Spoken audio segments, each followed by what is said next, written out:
So you want to get into Hyrox training, but you're not sure where to start, or you've done a couple of Hyrox races, but your results aren't improving. In this video, I'm going to take you through how to structure your training so you actually improve your Hyrox performance. And if you're new here, hi, I'm Lily. I'm an online coach training for my 6th Hyrox, and I'm also traveling the world as a digital nomad. I help women and men train and fuel for Hyrox, CrossFit, strength, running, and everything else in between. So if that sounds like a bit of you and sparks your interest, please click that subscribe button down below because it really helps this small channel grow. The biggest mistake I see a lot of newbie Hyroxers make is not thinking about the long term. They see a race in their region, they book it, and then they think, how do I train for this? With only 8 or 10 weeks to go until race day.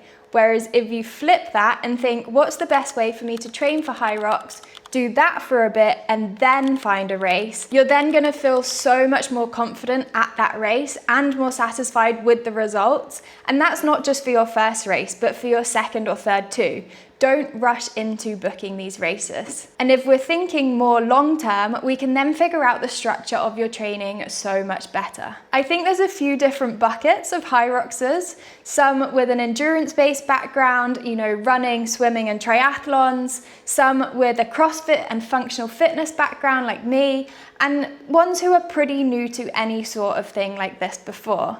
And the advice for each of those different buckets of people is going to be different. So as you're watching this video and you've made it this far already, I'm going to presume that you're in the CrossFit and functional fitness bucket or the newer athlete bucket. So for you, the main piece of advice I want you to take from this video is Hyrox is an endurance sport. So I cannot stress this enough. You need to have a large amount of aerobic capacity. What does this actually mean? It means your foundation of fitness needs to be big enough. Having come from an intermediate level of CrossFit myself, this is the big area I needed to work on, and I'm guessing is for you too. Think of this as the base of your Hyrox pyramid, with then all of the more fun stuff like the WODs being put on the top. But that fun stuff can't actually happen without this base being built first. So to build that base, these look like longer, lower heart rate aerobic workouts. So think about this as your zone 2 runs, your long bike sessions, and your easy erg EMOM piece. I have actually created a base builder running program, which is perfectly designed for doing exactly this, building your base level of aerobic fitness, specifically in running for Hyrox. It contains 3 running workouts a week, plus an optional erg or bike zone 2 workout to maximize that fitness. And it also contains 3 coaching insights from me each week on topics like intra-fueling, treadmill versus outside, and loads of mindset tools as well. And I've linked that down in the description. In terms of structure, especially if you're over 6 to 8 weeks out from your Hyrox race, this base building aerobic capacity work should make up the bulk of your training.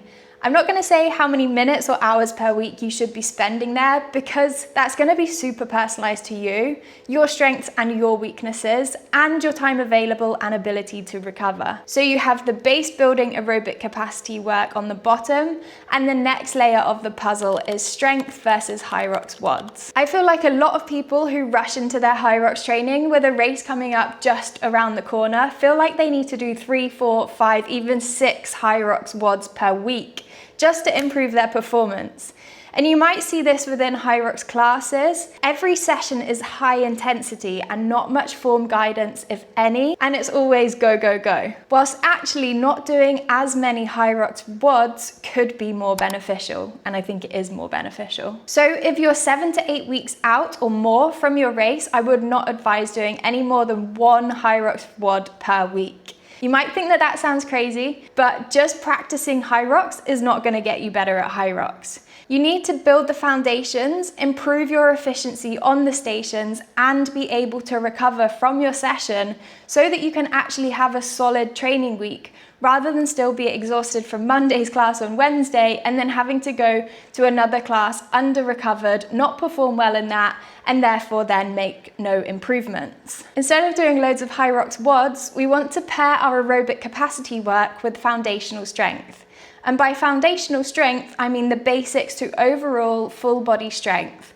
almost like the strength equivalent to the aerobic capacity training. Depending on your current levels and experience, I'd recommend adding in 2 full body strength days and with a little bit more bias on the lower body so that we can build that strength for the Hyrox movements and make sure we have injury prevention tools for your running. So we have 1, base aerobic sessions, 2, foundational strength, and now we can sprinkle on the more fun stuff like Hyrox WODs and speed work on the top. The closer you get to your race, the more you can lean into these Hyrox WODs and higher intensity cardio pieces a little bit more. And the further away you are from your race, the more you should lean into the aerobic sessions and the foundational strength. I've given you a lot of information there, and I want to make sure that you can leave this video with something tangible to go and implement in your Hyrox training structure. So I'm going to give you 2 examples of how you might set up your week of training given how far you are from your race. So if you're about 15, let's say, weeks away from your race, the emphasis of your training wants to be on that base aerobic work. So your week of training and your structure could look like this. And if you are a little bit closer to your race day, let's say 5 or so weeks away, your week might look a little bit more like this. If there's just one thing I want you to take from this video, it's how important building an aerobic base is to your Hyrox performance. And if you zoom out and have a long-term view of it, you're not just then training for your next race, but you're also training for the race after that and the race after that one too. If you're looking to get started with your Hyrox training, or you have any questions at all about anything that I've gone through in this video, please leave them in the comments below and I will answer them. And if you've gained any value from this video at all, please click the thumbs up and subscribe. As a small channel, this really helps. And I'll see you in the next video.